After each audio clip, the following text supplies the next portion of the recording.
Welcome to Forward Ever, Leading in Challenging Times, presented by Worth Wealth Management, a weekly conversation with area leaders about how to persevere during uncertain times. Now here's your host, Gary Shorman. Hi, everyone, and welcome to Forward Ever, Leading in Challenging Times. Well, we have kind of a new face on our program today, at least a new face to our area. He'll be moving back here shortly. He's the new president of Barton County Community College, and his name is Marcus Gostecki. And Marcus, good to have you with us on the program today. Hey, thanks, Gary. Glad to be here. Well, one of the things we talk about on Leading in Challenging Times, you really talk about what it takes not only be a leader, but how you got to that point. And so Barton County is obviously not your first gig, but tell me a little bit about your background and how you ended up at Barton County Community College. You bet. Well, one thing, Gary, I've always known that I've had a calling to work in higher education, and I've worked in it almost my entire career. And I wasn't exactly sure where the path would lead me, but I just knew that I really enjoyed working with students at that point in their lives and helping them along their path to achieve the dreams that they had set out for themselves. I actually started my career in coaching. I coached football at the college level for 11 or 12 years, made stints at D2, a short stop at the Division I level. And then I spent some time at Dodge City Community College there in Southwest Kansas, first as an assistant coach. Had a couple other duties with that, did some admissions work for a while, which that sort of helped get me a taste of the sort of other side of the college. But eventually worked my way up to become the head coach and assistant athletic director there at Dodge City, and loved my experience there. But I came to a point in my career where I just wanted to do something a little different and sort of get out of the athletics realm, although I still absolutely love it. But to maybe just have a little broader experience within higher education. And that is when I made my transition to the administration side of things. And that's where I sit today, currently as the Chief Enrollment Management Officer at Northern State University here in Aberdeen, South Dakota. Well, when you look at that as a history, the coaching aspect, it's not a lot different coaching a team of players versus coaching a team of administration, and frankly, your whole campus is a team of individuals working together. Not only some work to graduate, some work to teach, but how do you translate those coaching things over to being a president of a university?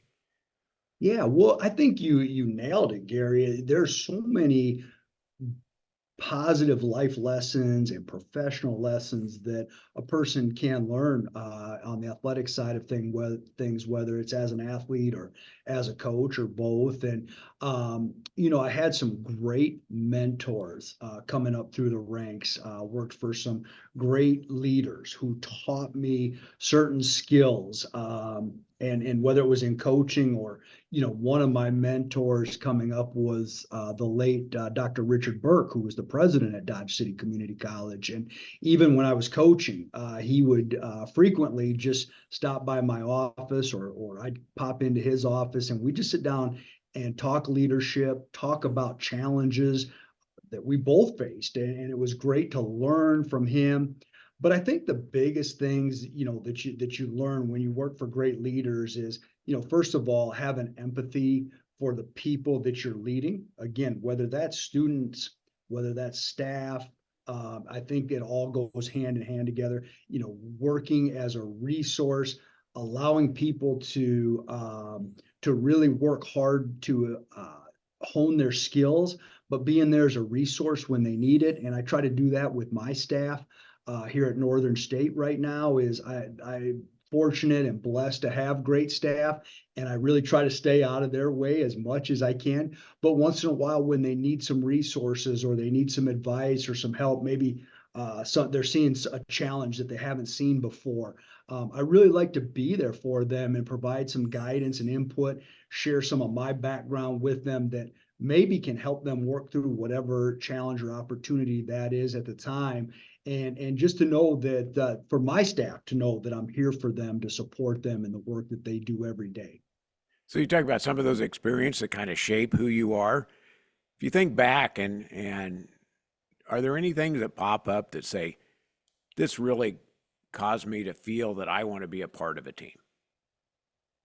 Yeah, really from when I was a young kid growing up, I remember. So this goes way back, right? But I think I was in probably the fifth or sixth grade, and our varsity basketball coach. I was a gym rat, okay, and I was always in the gym shooting hoops. And I remember our varsity coach came to me and said, "Hey, I need a manager this year. Would you do that for me?" And I didn't even know what that meant, honestly, at the time. You find out later it's filling the water bottles and getting the towels and whatever, the coach doesn't want to do. But that was such a great experience for me. And I remember looking up to the older kids on the team and our coach at the time.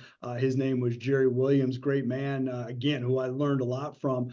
But I was able to get an inside look at what it was like to be a part of a team and a successful team, and I just knew that I just had a passion for that and always wanted to be involved, and that stood with me all the way up, like I said, growing up through grade school, junior high, and high school, and helped me sort of chase my passions as both a student and an athlete.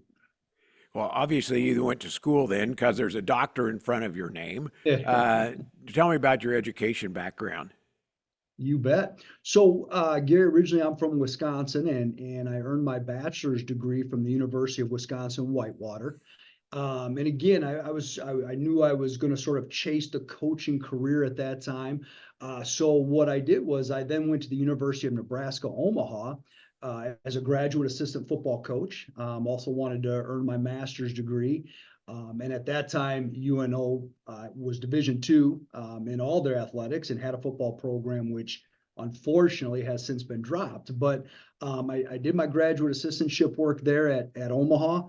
Again, worked for some great individuals there who sort of taught me the ropes of higher education. And then decided in, I think it was around 2010, that I wanted to go on and pursue a doctorate degree, and went back to school at Colorado State University and earned my PhD in their Human Resources and Higher Education Leadership program.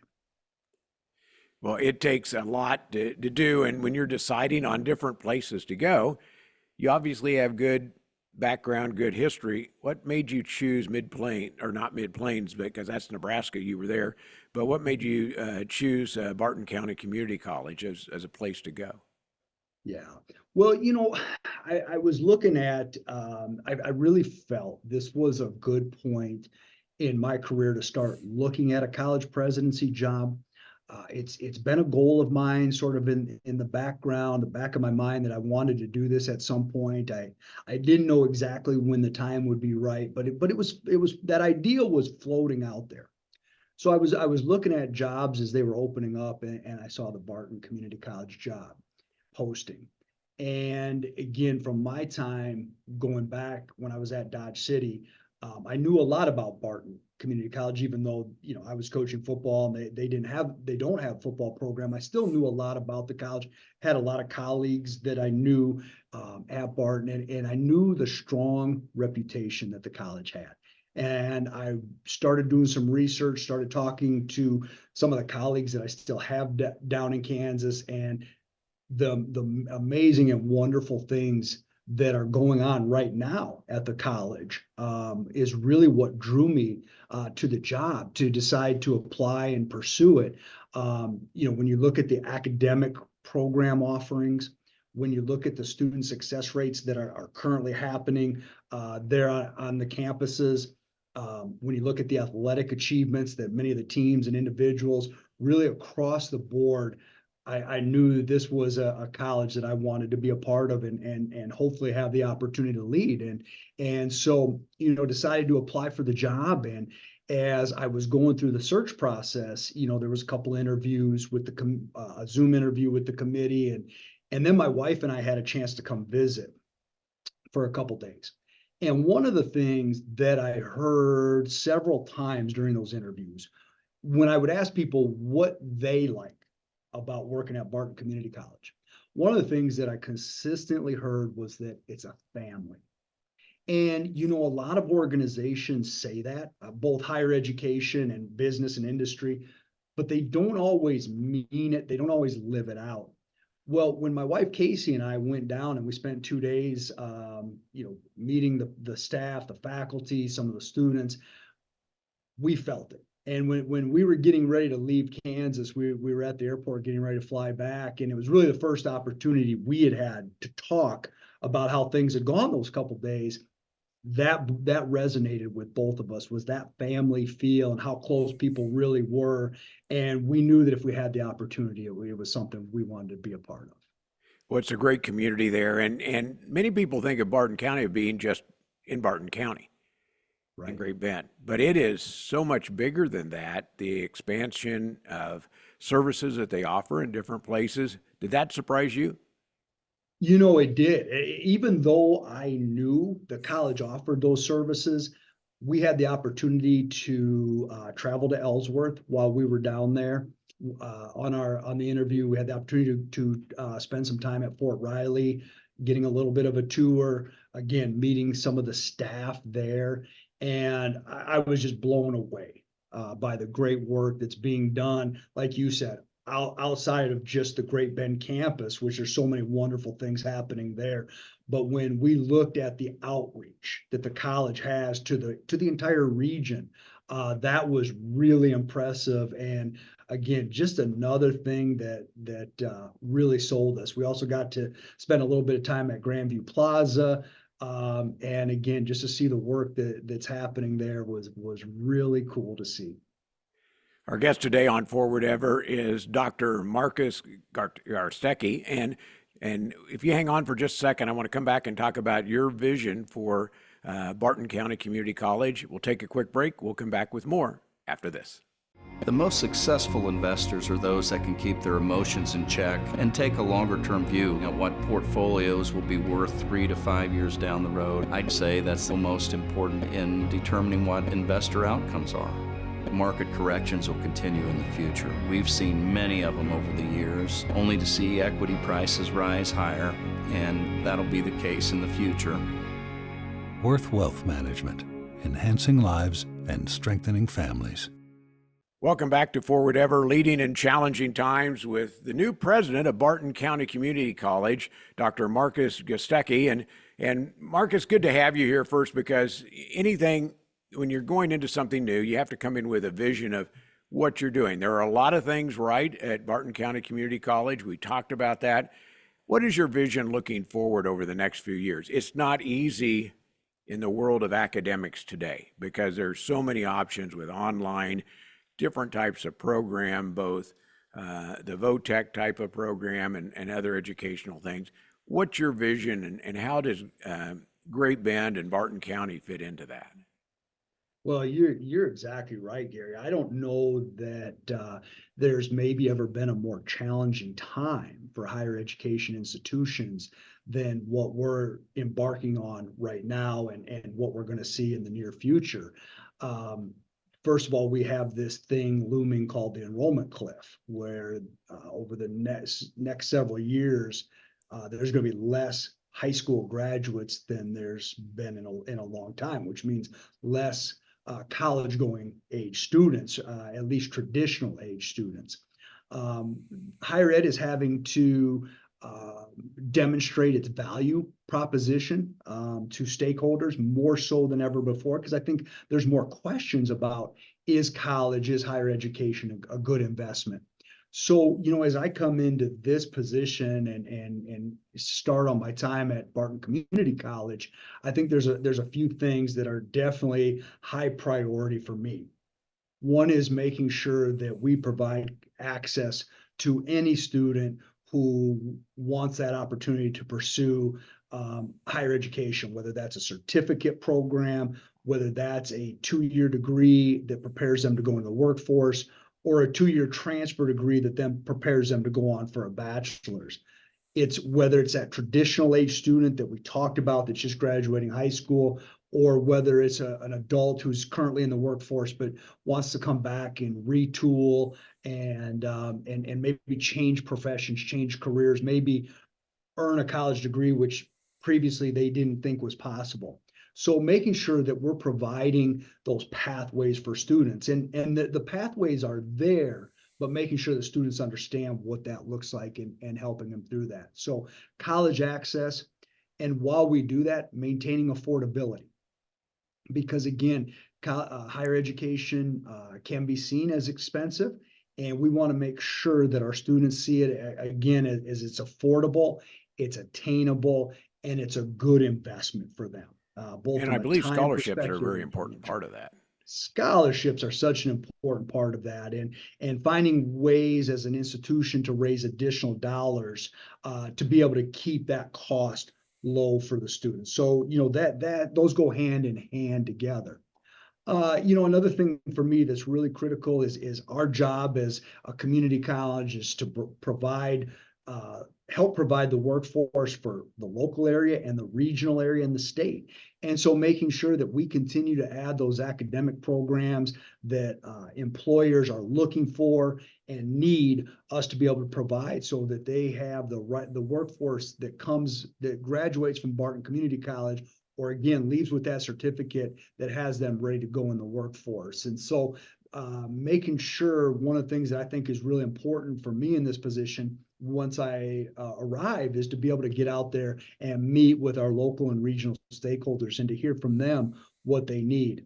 I know those things are already happening. You look at the wide array of academic programs that Barton currently offers, and I think it's, we do a wonderful job, but those things change. And we just want to make sure that, I want to make sure that we're staying on top of those opportunities. When would you start making that transition? Yeah, so I will start the job officially July 1st. We'll be making the move to Great Bend right before that, sometime probably in late June, get down there to Great Bend and be ready to go in early July. But still, continue to follow things that are happening on the campus. For example, I'll be down in Great Bend in the second week of April, just meeting with different staff members and stakeholders in the community, just to try to get my feet wet a little bit and have a little bit more understanding of different aspects of the college before I officially start in July. Sounds like you're getting a running head start, that jump start on things to make that. That sounds good. Hey, just a different side note, what do you do for fun? Yeah, you bet. Well, Or do you do any fun? I know you're in the college business, but do you still do things for fun? I still try to find a little bit of time for fun. One of the things, and we were talking about this offline, Gary, is Casey and I have a 17-year-old son who's a senior this year. He turns 18 this weekend, and we're making a trip over to Denver to watch the Avalanche because we're big hockey fans. So for his birthday, we're going to go watch the Avs play. But outside of that, probably the last 10 or 12 years of our lives have been spent in our free time chasing Jackson around it as he's played hockey. And those ventures have taken us all over the state of South Dakota and into Minnesota and North Dakota. So that's really kept us busy. And Casey and I are gonna have to find something new, something different to do now that he's retiring from the game. But we both enjoy playing golf. That's one of our favorite things to do. So we're looking forward to getting down to that area and getting out and about and trying out some new courses. Well, looking forward to meeting you. And I know there's challenges that you're going to be taking on. You have the right attitude to do that, and appreciate you spending a little bit of time with me this morning and those of us in this area, learning more not only about Barton County, but what the vision is that you have for their future. Thanks for joining us. I really appreciate your time, Gary. Thanks for having me today. Our guest today has been Dr. Marcus Garstecki, who is the new president of Barton County Community College. Thanks to you for listening to Forward Ever, Leading in Challenging Times. It's brought to you by Worth Wealth Management, where you can live with confidence. I'm Gary Shorman. Thanks for joining us for Forward Ever, Leading in Challenging Times, presented by Worth Wealth Management. Join us right here next week for another episode with host Gary Shorman. Until then, remember to move forward ever, backward never.